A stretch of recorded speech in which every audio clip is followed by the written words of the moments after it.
Shalom Bapak Ibu, Saudara-saudari sidang Jemaat yang berbahagia. Jumpa lagi di dalam PA kita kali ini masih di dalam tema besar kita, yaitu pengetahuan yang benar tentang anak Allah.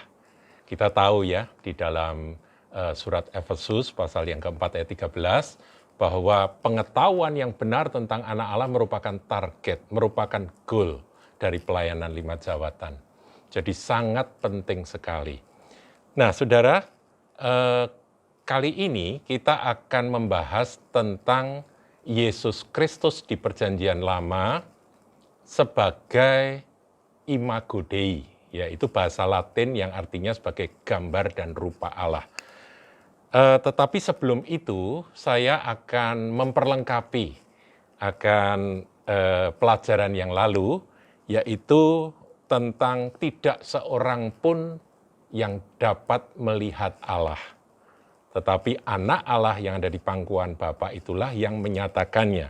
Nah, saya akan lanjutkan sedikit, saudaraku ya, bahwa memang di Perjanjian Lama berkali-kali ada orang yang berkata, aku telah melihat Allah, Elohim, tetapi nyawaku terpelihara.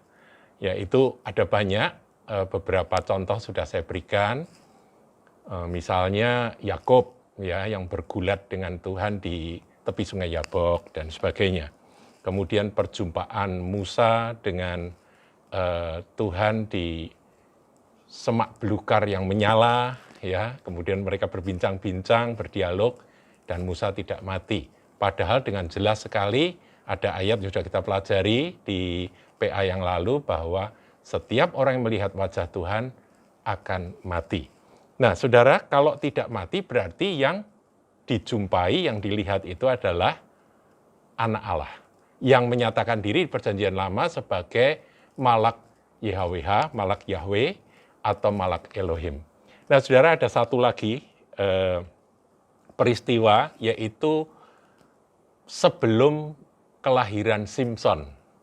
Ada kunjungan Malak Yahweh kepada Manoah dan istrinya. Nah, saudara, saya akan ambil ayatnya di dalam Hakim-Hakim 13, ayat yang ke-17 saja. Ini saudara bisa baca yang lain-lain ya.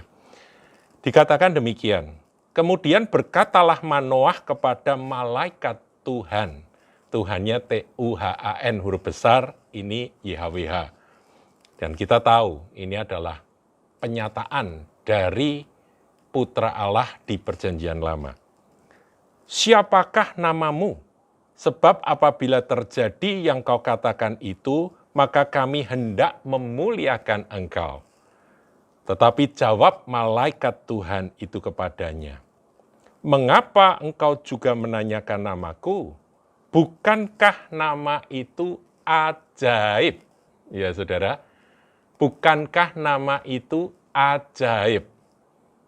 Ini sengaja saya tekankan kata nama yang ajaib itu, sebab nanti akan muncul lagi di dalam nubuatan tentang kelahiran Mesias, kelahiran Juru Selamat. Sesudah itu Manoah mengambil seekor anak kambing dan korban sajian, lalu mempersembahkannya kepada Tuhan di atas batu. Lalu diperbuatnya keajaiban. Sementara Manoah dan istrinya memandanginya, sedang nyala api itu naik ke langit dari mezbah, maka naiklah malaikat Tuhan dalam nyala api mezbah itu. Ketika Manoah dan istrinya melihat hal itu, sujudlah mereka dengan mukanya sampai ke tanah. Sejak itu malaikat Tuhan tidak lagi menampakkan diri kepada Manoah dan istrinya. Maka taulah Manoah bahwa itu malaikat Tuhan.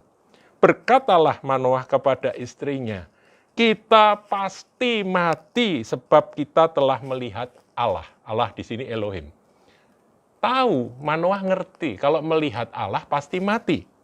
Tetapi jawab istrinya kepadanya, seandainya Tuhan hendak membunuh kita, maka tidaklah ia menerima korban bakaran dan korban sajian dari tangan kita, dan tidaklah ia memperlihatkan semuanya itu kepada kita, dan tidaklah ia memperdengarkan hal-hal yang demikian kepada kita pada waktu sekarang ini, dan seterusnya.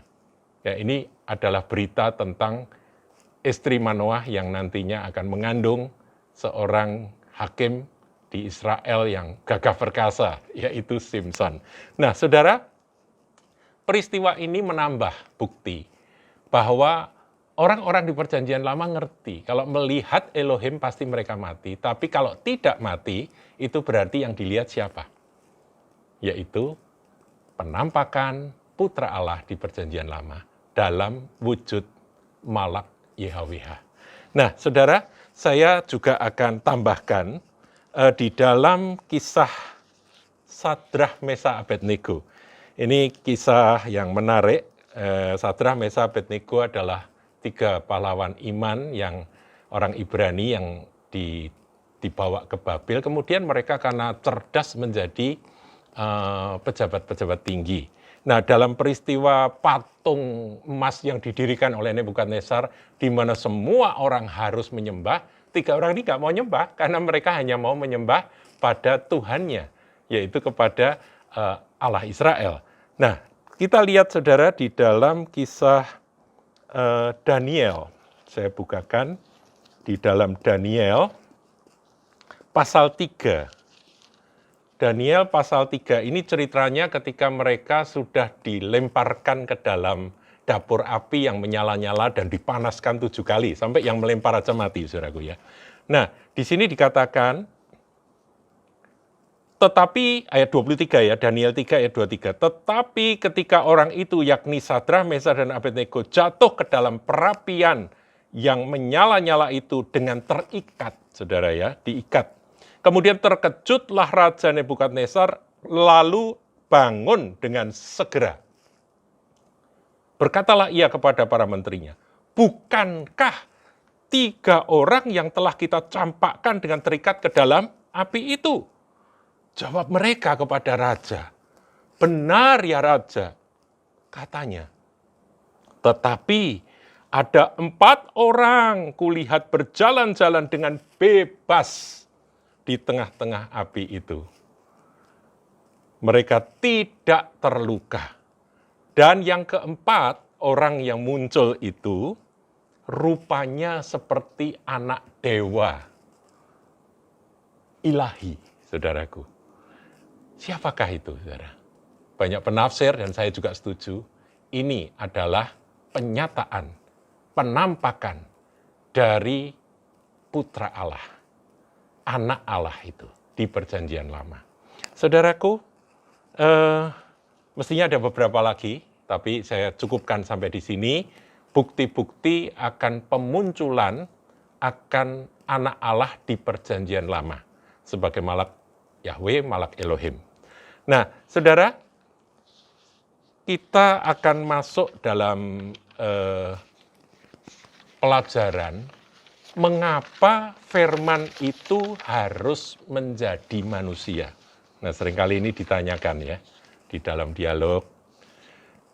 Ada orang bertanya, mengapa firman itu harus jadi manusia? Ya, kita tahu bahwa Tuhan Yesus itu juga adalah anak domba Allah. Bayang-bayangnya ada di dalam peristiwa Paskah itu, dia adalah anak domba Allah yang nanti ketika dia datang, dia akan mengembalikan manusia yang terhilang itu kepada Bapa Surgawi.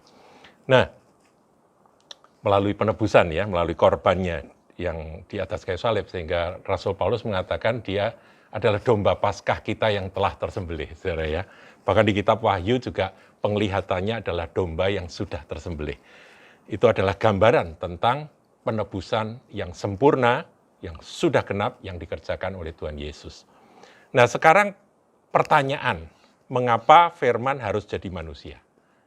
Nah, firman jadi manusia itu ada tujuannya, saudara. Tujuannya yaitu mengembalikan kemuliaan manusia sebagai ciptaan Allah yang tertinggi, yang kemudian ditipu dan dirusakkan oleh dosa karena tipuan dari si iblis. Sebagai ciptaan yang termulia, yang tertinggi, Tuhan akan kembalikan. Tuhan akan tebus kembali. Nah, itulah yang kita akan pelajari pada PA kali ini dengan judul Imago Dei. Ini adalah bahasa Latin, ya. sangat terkenal, yaitu gambar dan rupa Allah. Nah, saudara, manusia pada mulanya, Adam dan Hawa tentunya, diciptakan menurut gambar dan rupa Allah. Nah, itu ada di dalam Kejadian 1 ayat 26 sampai 28. Saya baca saja, saudara, supaya kita dapat melihat bukti firman-Nya. Kejadian 1 ayat yang ke-26 dan 27. Berfirmanlah Allah, Elohim, baiklah kita menjadikan manusia menurut gambar dan rupa kita, supaya mereka berkuasa atas ikan-ikan di laut, dan burung-burung di udara, dan atas ternak, dan atas seluruh bumi, dan atas segala binatang melata yang merayap di bumi. Ayat 27, maka Allah menciptakan manusia menurut gambar-Nya. Menurut gambar Allah diciptakannya dia, laki-laki dan perempuan diciptakannya mereka. Saudara, ini adalah narasi tentang penciptaan manusia. Rencana Allah ketika Dia menciptakan manusia adalah menciptakan makhluk termulia menurut gambar dan rupa Allah sendiri. Nah, saudaraku, kata gambar itu di dalam bahasa Ibrani-nya adalah selem, image, gambar. Kemudian rupa itu pakai istilah demuth, likeness, keserupaan, jadi kira-kira hampir sama lah, saudara ya. Gambar dan rupa itu adalah, ya pokoknya persis sama. Fotokopi kalau zaman sekarang begitu ya, saudara. Tapi tentunya fotokopi ini bukan masalah physically, tetapi menyeluruh sampai kepada karakternya, sifatnya, pikirannya, dan sebagainya itu serupa, segambar dengan gambar Allah. Nah, ada sedikit kerancuan, dan saya banyak mendengar ada teman-teman hamba Tuhan yang menyampaikan bahwa kita ini diciptakan serupa dan segambar dengan Allah. Itu sedikit keliru, saudara. Yang tepat, gambar dan rupa Allah itu adalah Yesus. Adalah anak Allah. Ini adalah masih di dalam kerangka pengetahuan yang benar tentang anak Allah. Siapakah anak Allah itu? Anak Allah itu adalah gambar dan rupa Allah. Imago Dei itu adalah Kristus, saudara. Di dalam perjanjian baru kita temukan, saudara, bahwa Imago Dei itu adalah Tuhan Yesus, Kristus. Nah, kita diciptakan serupa dan segambar dengan Kristus. Ini yang perlu difahami. Allah tidak kelihatan. Tidak seorang pun bisa melihat Allah. Tetapi gambar Allah yang tidak kelihatan itu adalah Yesus. Coba Kolose 1 ayat 15, saudara. Kolose 1 ayat yang ke-15. Saya berharap melalui ayat-ayat ini Anda jadi jelas dan terang benderang mengenai siapakah gambar dan rupa Allah itu. Gambar dan rupa Allah itu adalah Tuhan Yesus. Kita diciptakan menurut gambar dan rupa Allah, menurut Kristus, menurut Tuhan Yesus. Ya, Kolose, maaf. Kolose 1 ayat 15. Ia adalah gambar Allah yang tidak kelihatan. Ya, bagian itu saja yang saya sampaikan. Yang berikutnya adalah yang sulung, lebih utama di segala yang diciptakan, dan sebagainya. Ia adalah gambar Allah yang tidak kelihatan. Allah nggak bisa dilihat, saudara. Dan memang nggak boleh dilihat. Tetapi seperti apa gambar Allah itu? Kristus. Imago Dei. Gambar dan rupa Allah yang disebut di dalam Kejadian 1 ayat 26 dan sampai 28 tadi. Nah, gambar Allah yang tidak kelihatan. Kata gambar itu di dalam bahasa gerika, bahasa Yunani dipakai kata eikon. Eikon itu ya image, gambar, figurnya Allah itu seperti apa? Ya ini, likeness yang fotokopinya Allah itu apa? Ya Yesus itu, gitu ya. Karena Allah tidak kelihatan. Nah kita ini dikopi, ya manusia maksudnya ya, Adam dan Hawa, dikopi dari gambar Allah, yaitu Kristus, anak Allah, putra Allah. Nah kemudian setelah jatuh dosa, manusia telah kehilangan kemuliaan itu. Keserupaan, kesegambaran dengan putra Allah itu dirusak oleh dosa. Sehingga nanti kalau kita lihat kemudian, saudara ya, kemudian itu Adam melahirkan Set serupa dan segambar dengan Adam.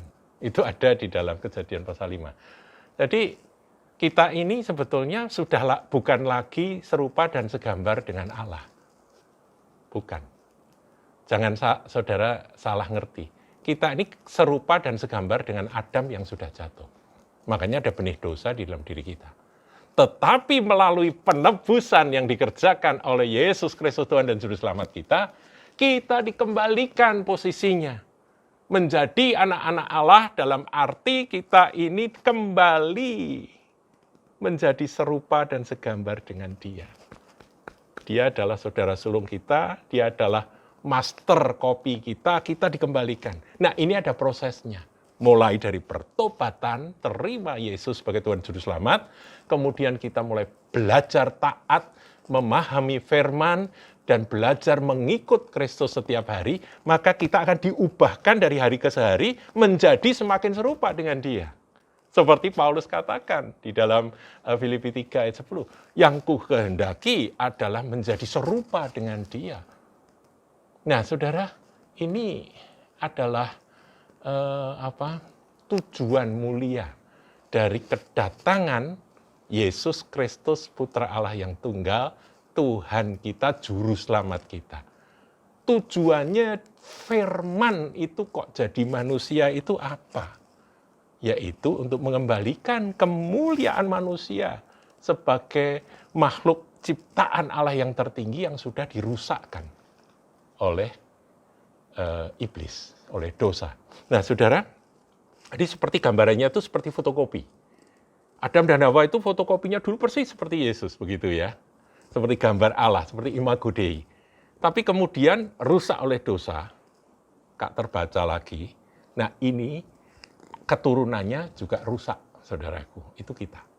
Tapi dengan Tuhan Yesus datang, Dia disebut Adam yang akhir, ya, mengakhiri eranya Adam, kita bisa menjadi manusia baru, ciptaan baru.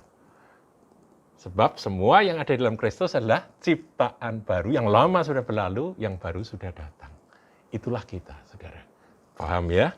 Nah, jadi manusia bukan imago Dei, jangan salah ngerti. Tetapi diciptakan menurut imago Dei, itu Adam dan Hawa, dan kemudian rusak, saudara. Makanya kita ini harus baca firman supaya kita ngerti. Kita ini harus menjadi sama dengan apa yang di firman. Firman itu adalah Kristus.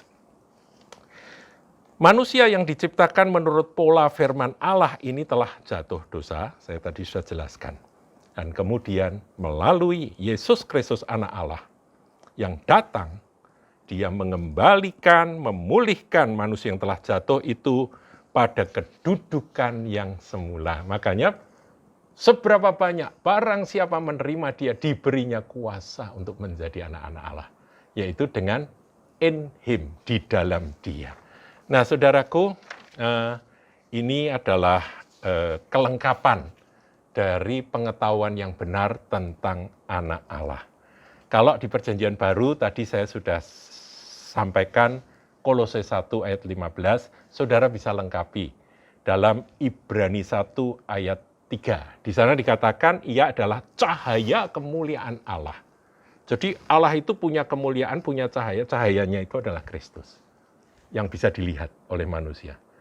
Dia adalah gambar dan wujud Allah. Kristus. Filipi 2 ayat 6. Dikatakan yang walaupun dalam rupa Allah, ini tentang Yesus ya. Yang walaupun dalam rupa Allah, kata rupa itu diterjemahkan dari kata bahasa Girika, bahasa Yunani, morphe. Morphe itu apa saudara artinya? External appearance. Jadi penampakan yang bisa keluar. External itu kan yang bisa dilihat, penampakan yang bisa dilihat dari Allah, itu adalah Yesus. Jadi Yesus itu imago Dei, saudara, gambar dan rupa Allah.